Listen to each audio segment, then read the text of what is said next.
कहानी की शुरुआत निक, उसकी पत्नी लिसा और उनके छोटे बेटे एंडी से होती है, जो छुट्टियां मनाने के लिए कैरिबियन ओशियन पहुंचते हैं। वहां पहुंचकर तीनों मिलकर एक खराब स्पीड बोट किराए पर ले लेते हैं और खुले समंदर में घूमने निकल पड़ते हैं। चारों तरफ सिर्फ नीला पानी, ठंडी हवा और खूबसूरत नजारे होते हैं। तीनों इस पल का खूब मजा ले रहे होते हैं। करीब आधे घंटे तक समंदर में घूमने के बाद लिसा को थोड़ी चिंता होने लगती है। वह निक से कहती है कि अब हम किनारे से काफी दूर आ चुके हैं, इसलिए बेहतर होगा कि अब वापस लौट चलें।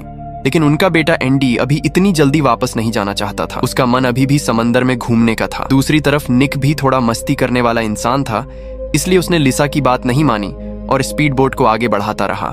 कुछ देर बाद वे लोग समंदर के बीच मौजूद एक सुनसान द्वीप के पास पहुंच जाते हैं। वहां का नजारा बहुत सुंदर होता है। चारों तरफ हरियाली, शांत माहौल और साफ पानी देखकर पूरा परिवार काफी खुश हो जाता है।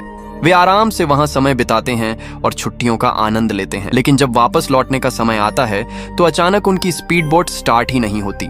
निक बार बार इंजन चालू करने की कोशिश करता है, लेकिन बोट किसी भी हालत में स्टार्ट नहीं होती। आखिरकार वह इंजन खोलकर देखने लगता है। जांच करने पर उसे पता चलता है कि बोट में बहुत घटिया क्वालिटी का इंजन लगा हुआ है। समय बीतते बीतते शाम हो जाती है और देखते ही देखते अंधेरा छा जाता है। लिसा खुद को और निक को दिलासा देते हुए कहती है कि घबराने की जरूरत नहीं है। जब बोट का मालिक देखेगा कि हमने तय समय पर बोट वापस नहीं की तो वह हमें ढूंढने जरूर आएगा। लेकिन निक उसकी बात सुनकर सिर हिला देता है। फिर वह सच बताता है कि सिर्फ $10 बचाने के लालच में उसने बोट किसी गैर कानूनी आदमी से किराए पर ली थी। उसने न तो अपनी कोई पहचान दर्ज करवाई थी और न ही उस आदमी का काम कानूनी था। ऐसे में अगर हम वापस भी नहीं पहुंचे तो बहुत कम संभावना है कि वह पुलिस के पास जाएगा या हमें ढूंढने आएगा। यह सुनकर लिसा बिल्कुल चुप हो जाती है। अब उसे समझ आ जाता है कि आखिर बोट इतनी जल्दी खराब क्यों हुई। सिर्फ थोड़े से पैसे बचाने की कोशिश ने पूरे परिवार की जान खतरे में डाल दी थी। निक कुछ देर सोचने के बाद कहता है कि वह तैरकर किनारे तक पहुंचने की कोशिश करेगा और वहां से मदद लेकर आएगा। लेकिन लिसा तुरंत उसे रोक देती है। वह कहती है कि यहाँ तक स्पीड बोट से आने में ही करीब 1 घंटा लगा था, तो इतनी लंबी दूरी तैरकर तय करना बिल्कुल संभव नहीं है। आखिरकार दोनों समझ जाते हैं कि अभी उनके पास कोई दूसरा रास्ता नहीं है, इसलिए मजबूरी में पूरा परिवार उसी सुनसान द्वीप पर रात बिताने का फैसला करता है। अगली सुबह तीनों की उम्मीद अभी भी बनी हुई थी। वे बार बार समुद्र की तरफ देखते रहते कि शायद कोई नाव या जहाज यहाँ से गुजर जाए। कुछ समय बाद सचमुच दूर समंदर में एक नाव दिखाई देती है। उसे देखकर निक, लिसा और एंडी पूरी ताकत से हाथ हिलाकर और जोर जोर से चिल्लाकर मदद मांगने लगते हैं। लेकिन वह नाव उनसे इतनी दूर होती है कि उनकी आवाज वहां तक पहुंच ही नहीं पाती। कुछ ही देर में वह नाव उनकी नजरों से ओझल हो जाती है और उनकी उम्मीद भी एक बार फिर टूट जाती है। धीरे धीरे तीसरा दिन भी आ जाता है। लगातार धूप और पानी की कमी की वजह से एंडी के शरीर में डिहाइड्रेशन के लक्षण दिखाई देने लगते हैं। निक पेशे से एक डॉक्टर था, इसलिए वह अच्छी तरह समझ रहा था कि बेटे की हालत कितनी गंभीर हो चुकी है। वह जानता था कि अगर जल्दी ही उन्हें पीने का पानी और मदद नहीं मिली तो एंडी ज्यादा से ज्यादा 2 दिन ही और जिंदा रह पाएगा। अब सिर्फ बैठकर किसी के आने का इंतजार करना मतलब अपनी मौत का इंतजार करना था। काफी सोचने के बाद निक एक फैसला करता है। वह खराब स्पीड बोट को फिर से समुद्र में धक्का देने का फैसला करता है। उसका सोचना था कि अगर वे उसी बोट में बैठकर समुद्र की लहरों के सहारे बहते रहें तो शायद किसी जहाज या मछुआरे की नजर उन पर पड़ जाए और उन्हें बचाया जा सके। बोट को पानी में उतारने से पहले निक बड़े बड़े पेड़ों के पत्ते तोड़कर बोट के ऊपर बिछा देता है ताकि तेज धूप से थोड़ा बचाव हो सके। इसके बाद तीनों बोट में बैठ जाते हैं और बोट लहरों के साथ बहने लगती है। लेकिन किस्मत अभी भी उनका साथ नहीं दे रही थी। पूरा एक दिन और पूरी एक रात वे समुद्र में बहते रहे। चारों तरफ सिर्फ पानी ही पानी था। उन्हें न कोई जहाज दिखाई दिया, न कोई नाव और न ही कोई इंसान। उनकी सारी उम्मीदें धीरे धीरे खत्म होती जा रही थीं। सुबह होने पर निक की आंख खुलती है। जागते ही सबसे पहले वह अपनी पत्नी और बेटे को देखने लगता है। वह राहत की सांस लेता है जब उसे पता चलता है कि दोनों अभी भी जिंदा हैं। तभी उसकी नजर चारों तरफ जाती है और उसे एहसास होता है कि लहरें उनकी बोट को बहाकर किसी दूसरी सुनसान टापू के पास ले आई हैं। निक अभी इस नई मुसीबत को समझ ही रहा होता है कि तभी दूर से उसे किसी इंजन की आवाज सुनाई देती है। पहले तो उसे लगता है कि शायद यह उसका भ्रम है, लेकिन जब वह ध्यान से आवाज की दिशा में देखता है तो सचमुच एक मछली पकड़ने वाली नाव उनकी तरफ आती दिखाई देती है। इस बार सबसे बड़ी राहत की बात यह होती है कि नाव में बैठे लोगों की नजर भी उन पर पड़ जाती है। वे उनकी मदद की पुकार सुन लेते हैं। कुछ ही देर में एक अश्वेत मछुआरा अपनी नाव लेकर उनके बिल्कुल पास आ जाता है। वह सबसे पहले निक को पानी की एक बोतल देता है। उस मछुआरे का नाम ओबामा था। निक, लिसा और एंडी थोड़ा थोड़ा पानी पीते हैं और उनकी हालत में थोड़ी राहत आती है। इसके बाद ओबामा कहता है कि वह तीनों को वापस कस्बे तक छोड़ देगा। इतना कहकर वह एंडी को अपनी गोद में उठा लेता है और उसे लेकर अपनी मछली पकड़ने वाली नाव की तरफ चलने लगता है। लेकिन आधे रास्ते पहुंचते ही वह अचानक रुक जाता है। कुछ सेकंड तक वह वहीं खड़ा सोचता रहता है। अभी तक उसने इन लोगों की मदद सिर्फ इंसानियत के नाते की थी, लेकिन उसी पल उसके दिमाग में एक और ख्याल आता है। उसे लगता है कि शायद यह उसकी जिंदगी बदलने का सबसे बड़ा मौका हो सकता है। वह एंडी को अपने साथी के हाथों में दे देता है और फिर वापस मुड़कर निक के सामने आकर खड़ा हो जाता है। फिर वह ठंडे स्वर में कहता है, मैं तुम्हारे पूरे परिवार की जान बचा सकता हूँ, लेकिन उसके बदले मुझे कुछ चाहिए। निक बिना देर किए जवाब देता है, बिल्कुल, तुम जो भी सही समझो मैं तुम्हें इनाम दूंगा। शुरुआत में निक खुद ही कहता है कि वह उसे $10,000 देगा, लेकिन ओबामा के चेहरे पर कोई खुशी नहीं दिखाई देती। तब निक रकम बढ़ाकर $40,000 कर देता है और कहता है कि यही उनके परिवार की पूरी जमा पूंजी है। लेकिन ओबामा फिर भी संतुष्ट नहीं होता। वह साफ शब्दों में कहता है कि उसे $10 लाख चाहिए। निक यह सुनकर हैरान रह जाता है। वह कहता है, मैं तो बस एक छोटे से इलाके का डॉक्टर हूँ, मेरे पास $10 लाख कहाँ से आएंगे? लेकिन ओबामा उसकी एक भी बात सुनने को तैयार नहीं होता। ओबामा गुस्से में निक से कहता है, तुम लोग यहाँ छुट्टियां मनाने आने में ही $10,000 खर्च कर सकते हो और मैं पूरे साल दिन रात मेहनत करने के बाद भी $3,000 तक नहीं कमा पाता। उसकी बात सुनकर निक के पास कोई जवाब नहीं बचता। तभी ओबामा साफ शब्दों में धमकी देता है, अगर मुझे पूरे $10 लाख नहीं मिले तो मैं तुम्हें, तुम्हारी पत्नी और तुम्हारे बेटे को यहीं मरने के लिए छोड़ दूंगा। निक घबरा जाता है और उससे बहस करने की कोशिश करता है। वह बार बार समझाता है कि उसके पास इतने पैसे नहीं हैं, लेकिन ओबामा पर उसकी किसी बात का कोई असर नहीं होता। आखिर में मजबूर होकर निक कहता है कि वह अपने दोस्तों और रिश्तेदारों से पैसे जुटाने की कोशिश करेगा। यह सुनकर ओबामा सिर हिलाता है, लेकिन अगले ही पल वह जमीन पर पड़ी एक नाव चलाने वाली पतवार उठा लेता है। जब निक की आंख खुलती है तो वह खुद को मछली पकड़ने वाली नाव पर बंधा हुआ पाता है। उसके हाथ पैर रस्सियों से कसकर बांधे गए थे। वह तुरंत अपनी पत्नी और बेटे को ढूंढने लगता है, लेकिन वे दोनों कहीं दिखाई नहीं देते। घबराकर वह ओबामा से पूछता है कि लिसा और एंडी कहाँ हैं? ओबामा शांत आवाज में कहता है कि उसकी पत्नी और बेटा अभी भी उसी सुनसान द्वीप पर हैं। फिलहाल वह सिर्फ निक को अपने साथ शहर ले जा रहा है ताकि वह बैंक से पैसे निकाल सके। ये सुनते ही निक का गुस्सा फूट पड़ता है। उसे समझ आ जाता है कि जिसे वह अपना बचाने वाला समझ रहा था, वह असल में एक खतरनाक अपराधी है जिसने उसके पूरे परिवार को बंधक बना लिया है। कुछ समय बाद नाव किनारे पहुंच जाती है। ओबामा हर वक्त निक पर नजर रखता है और उसे फोन करने के लिए कहता है। निक अपने बड़े भाई, दोस्तों और बाकी रिश्तेदारों को एक एक करके फोन लगाता है, लेकिन कोई फोन नहीं उठाता। कोई मदद करने की हालत में नहीं होता तो कोई इतनी बड़ी रकम देने से साफ मना कर देता है। काफी कोशिशों के बाद भी निक सिर्फ $1,50,000 ही उधार जुटा पाता है। इसके अलावा उसके अपने $40,000 भी थे, यानी दोनों मिलाकर कुल $1,90,000 ही इकट्ठा हो पाते हैं। इसके बाद दोनों बैंक पहुंचते हैं। निक अपने खाते की रकम का सबूत ओबामा को दिखाता है और धीरे से कहता है, मेरे पास सिर्फ यही $1,90,000 हैं। अब या तो ये पैसे लेकर मेरे परिवार को छोड़ दो या फिर जो होगा देखा जाएगा। ओबामा कुछ देर सोचता है। वह बैंक के अंदर कोई हंगामा नहीं करना चाहता था। ऊपर से $1,90,000 भी कोई छोटी रकम नहीं थी। आखिरकार वह हामी भर देता है। निक तुरंत पूरी रकम ओबामा के खाते में ट्रांसफर कर देता है। पैसे मिलने के बाद दोनों वापस नाव की तरफ लौटते हैं। तय हुआ था कि अब वे उसी सुनसान द्वीप पर जाएंगे और लिसा वेंडी को वापस लेकर आएंगे। लेकिन तभी ओबामा एक अजीब बात करता है। वह निक से कहता है कि वह दूसरी नाव अकेले चलाए। निक को इसमें कुछ खास गलत नहीं लगता। वह दूसरी नाव के केबिन में जाकर बैठ जाता है, लेकिन जैसे ही वह अंदर पहुंचता है, ओबामा बाहर से केबिन का दरवाजा बंद करके उसे लॉक कर देता है। निक तुरंत दरवाजा पीटते हुए पूछता है कि यह क्या कर रहे हो? ओबामा बाहर से जवाब देता है, घबराओ मत, ये सिर्फ सबकी सुरक्षा के लिए है। जैसे ही हम द्वीप पर पहुंचेंगे मैं तुम्हें बाहर निकाल दूंगा। निक को उसकी बात बिल्कुल पसंद नहीं आती, लेकिन उसके पास चुप रहने के अलावा कोई रास्ता भी नहीं था। आखिर दोनों नावें फिर से समुद्र की तरफ चल पड़ती हैं। धीरे धीरे वे खुले समंदर में पहुंच जाती हैं। तभी अचानक ओबामा अपनी नाव से हाथ हिलाकर इशारा करता है कि निक अपनी नाव रोक दे। निक समझ नहीं पाता कि वह क्या चाहता है, फिर भी वह इंजन बंद कर देता है। कुछ ही देर में ओबामा अपनी नाव उसकी नाव के बिल्कुल पास ले आता है, लेकिन अगले ही पल वह हाथ में एक बड़ा मछली मारने वाला भाला लेकर निक की नाव पर छलांग लगा देता है। निक यह देखकर पूरी तरह घबरा जाता है। निक तुरंत घबराकर उससे कहता है, रुको, ऐसा मत करो। मैं वादा करता हूँ मैं तुम्हारी शिकायत कभी पुलिस से नहीं करूंगा। मैं किसी को तुम्हारे बारे में कुछ नहीं बताऊंगा। लेकिन ओबामा उसकी एक भी बात सुनने को तैयार नहीं होता। यहाँ तक कि उसका अपना साथी भी यह सब देखकर परेशान हो जाता है। उसे लगता है कि अब पैसे मिल चुके हैं, इसलिए निक को मारना बिल्कुल गलत होगा।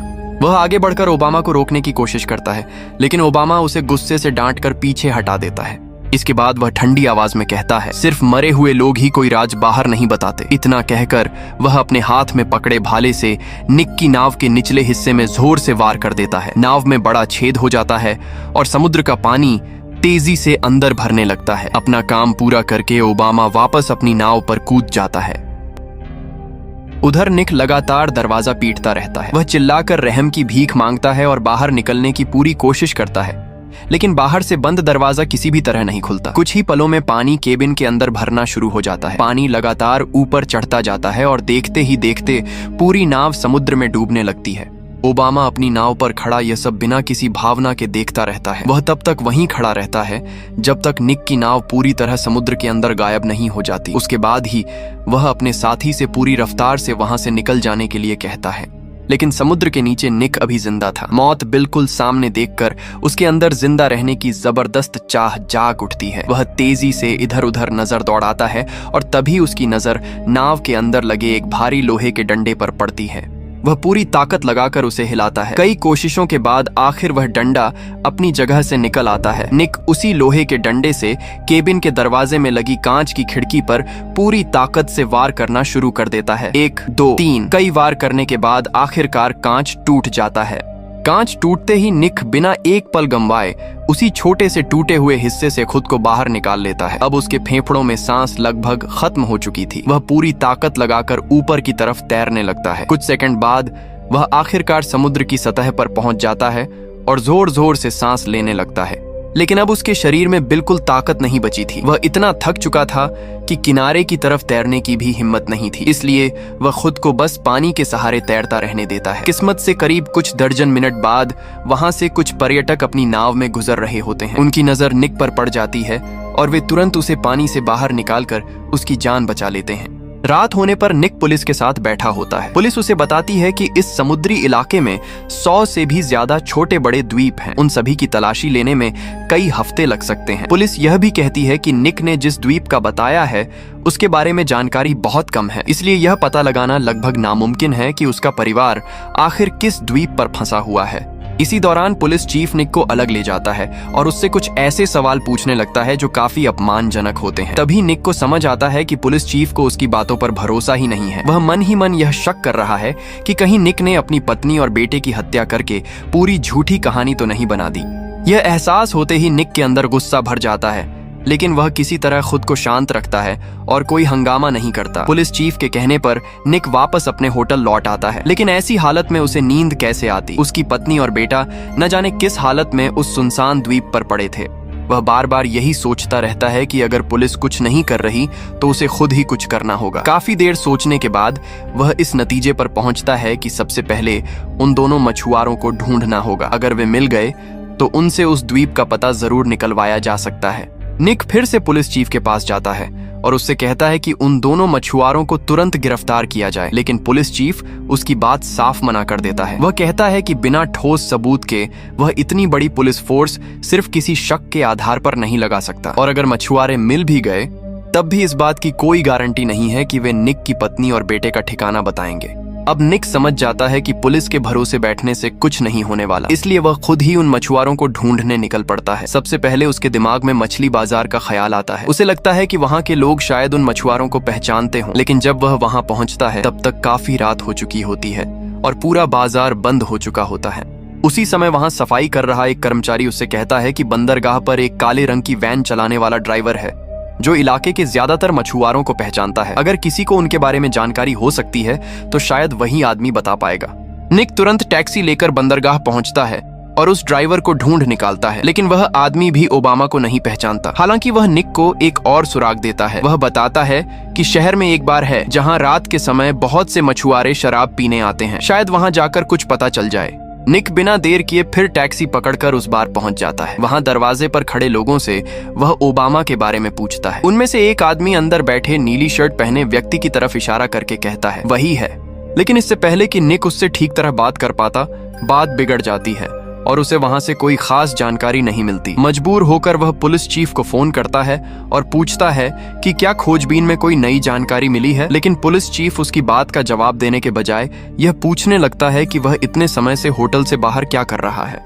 वह तुरंत उसे होटल लौटने का आदेश देता है। असल में पुलिस चीफ अभी भी निक पर शक कर रहा था। उसे डर था कि कहीं निक शहर छोड़कर भाग न जाए।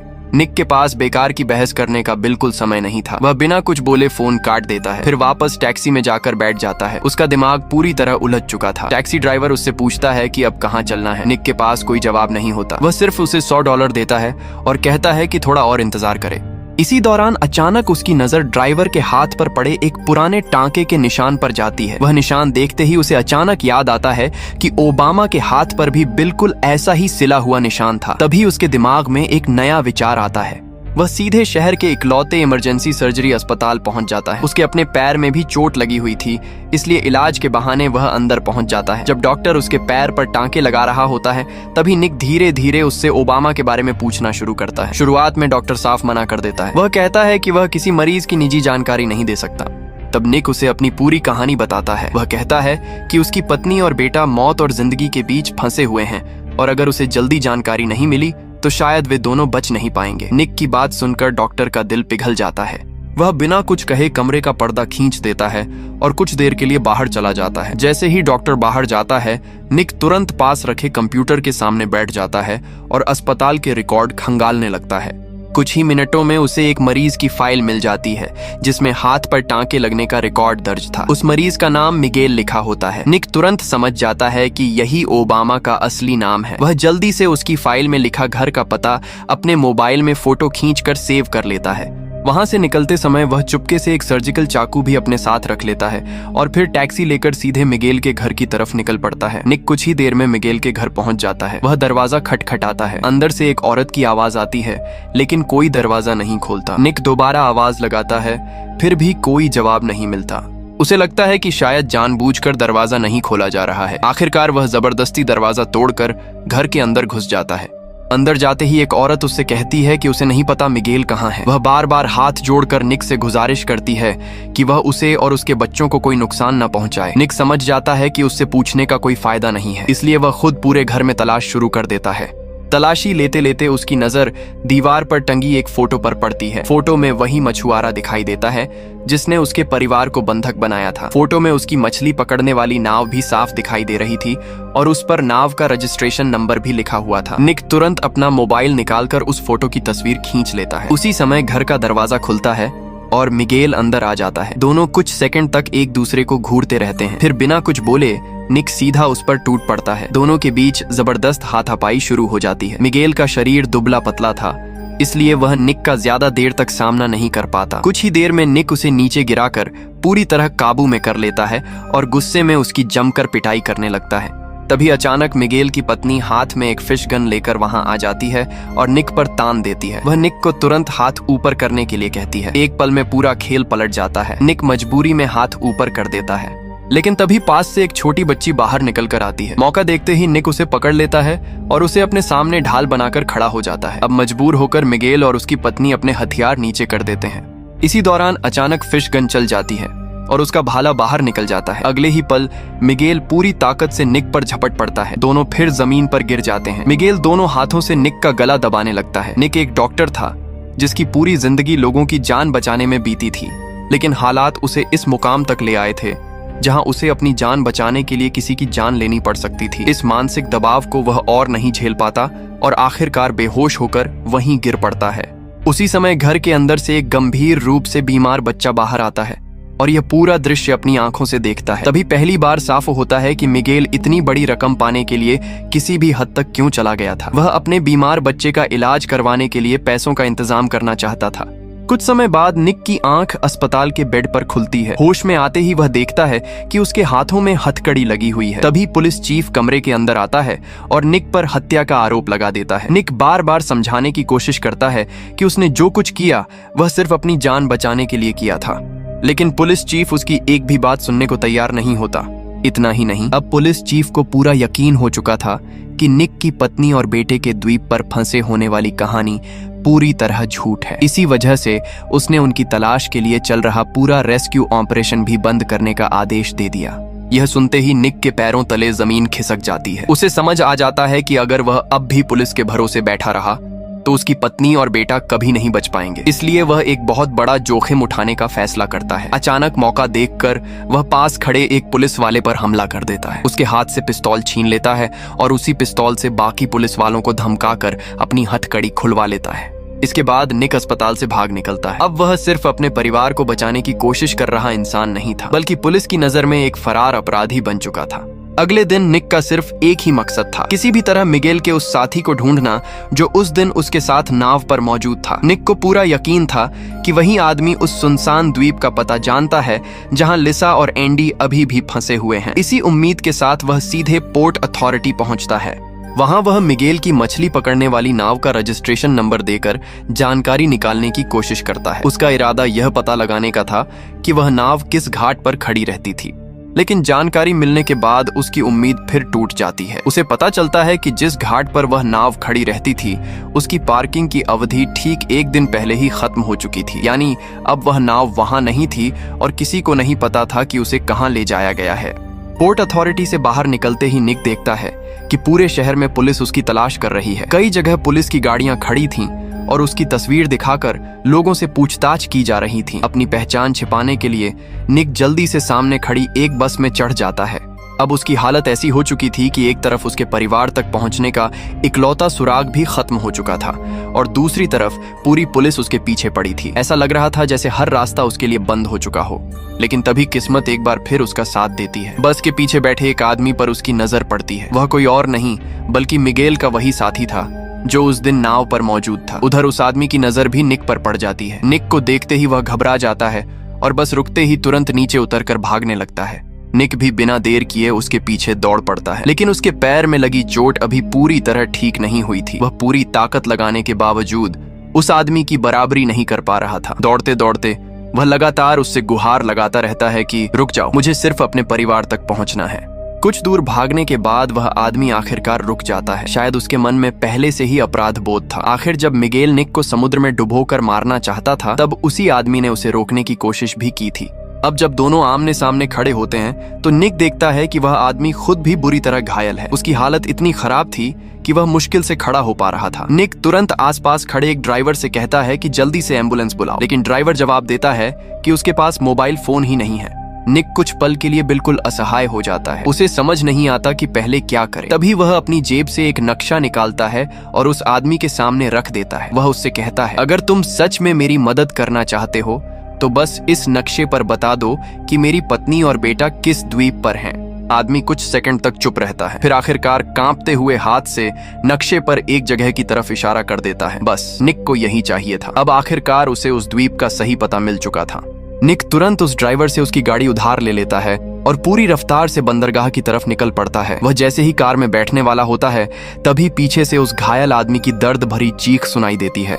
लेकिन इस समय निक के सामने सिर्फ एक ही चीज थी, अपने परिवार की जान बचाना। अस्पताल और बंदरगाह दोनों की दिशा बिल्कुल अलग अलग थी और अगर वह अस्पताल जाता तो शायद बहुत देर हो जाती। कुछ ही देर बाद निक बंदरगाह पहुंच जाता है। वहां वह बंदूक के दम पर एक अमीर लड़के की लग्जरी यॉट छीन लेता है। फिर उस नक्शे में मिले कोऑर्डिनेट्स सिस्टम में डालता है, यॉट में पूरा ईंधन भरवाता है और बिना एक पल गंवाए उस सुनसान द्वीप की तरफ निकल पड़ता है। लेकिन वह ज्यादा दूर भी नहीं पहुंचा था कि पीछे से समुद्री पुलिस उसकी नाव का पीछा करने लगती है। लाउड स्पीकर पर बार बार ऐलान किया जाता है कि वह तुरंत अपनी नाव रोक दे। निक उनकी बात बिल्कुल नहीं मानता। लगातार 3 चेतावनियों के बाद समुद्री पुलिस सीधे उसकी नाव पर गोलियां चलाना शुरू कर देती है। गोलियां चलते ही निक तुरंत झुककर डेक पर लेट जाता है और खुद को बचाने की कोशिश करता है। एक पल के लिए उसके मन में आता है कि वह भी पुलिस पर गोली चला दे, लेकिन अगले ही पल वह खुद को रोक लेता है। वह अपराधी नहीं बनना चाहता था, इसलिए वह अपनी पिस्तौल उठाकर सीधे समुद्र में फेंक देता है।